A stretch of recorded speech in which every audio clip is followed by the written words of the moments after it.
My name is Matthew Rogers, and this is my Go See It project for Ross Dress for Less. Ross was established in 1982.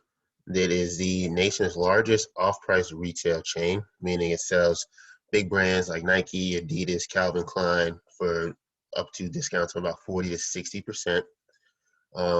They have about 1,500 locations nationwide. They don't believe in any type of frills, much along the lines of an Aldi's, where you put your quarter in the cart, you bag your own bags. They have cost-cutting message that way. They don't have any baggers or anything like that. It's just a single cashier, along with the inventory staff and associates. They have no window displays, no mannequins, nothing like that. Anyway, they can just focus on bringing value to the customer. That's what they like to do. Interesting fact is that they don't have any online presence. Everything they do is via their outlet locations. Ross has pretty much everything that a department store would have: clothing, jewelry, apparel, shoes, toys, housewares, etc., etc. Myself personally, I bought pots, pans, t-shirts, backpacks, even a Bluetooth charging, while charging speaker. So, they got a little bit of everything for everybody. The way they house their inventory is through some distribution processing facilities. They have six, three in California, one in Pennsylvania, and two in the Carolinas. The key to Ross's consistent growth and success is they have a very tight inventory system. They use the first in, first out method, and them, along with obviously their parent company, TJ Maxx, have actually become famous for how well their inventory does as far as days on the floor, days on the shelf, and overall turnover. They make deliveries about 4 to 5 times a week from those facilities.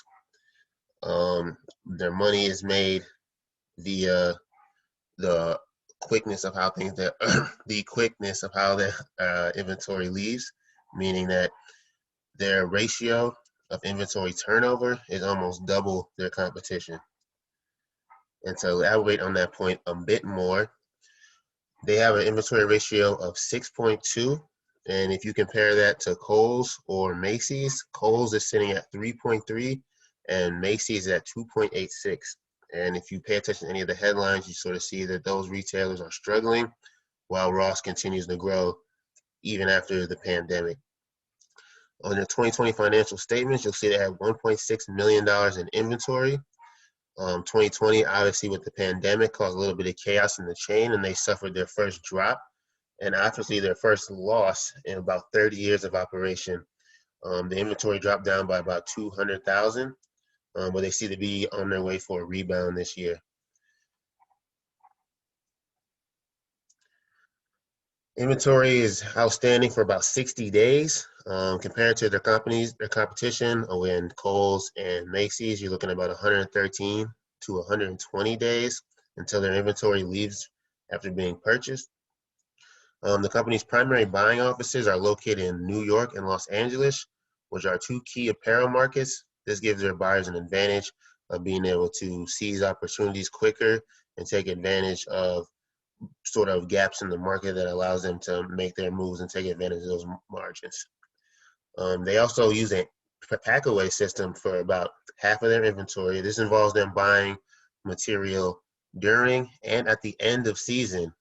They'll hold it to up to about 6 months in order to get that price and take advantage of the bigger stores not being able to either handle that inventory or they just flat out cancel the order. Ross will buy that, hold it, and then release it until the next season.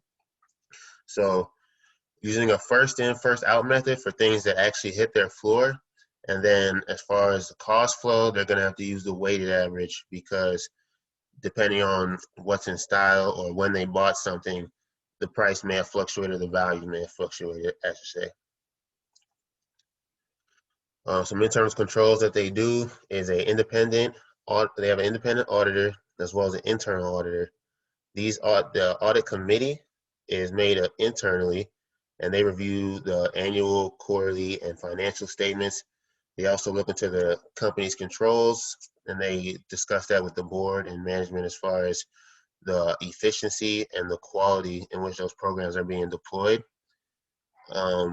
They try to have complete independence from board members, management, or anything like that. The audit committee has the right to pay whatever fees they deem necessary for external experts or help from outside sources in order to find a problem and a solution for said problem. Just a few things about the company that I thought were interesting. They have donated 1.4 million books to the First Book Charity. They recycle over 87,000 tons of cardboard every year, and they're able to employ 88,000 associates, and it's growing daily as they continue to expand according to their plan. And the reason why I picked this company was, quite frankly, 70 to 80% of my wardrobe is Ross's, and I was interested to see how they were able to get such deals and sort of the workings behind it all. Once again, Matthew Rogers here, presenting Ross and a little bit about their inventory. Thank you.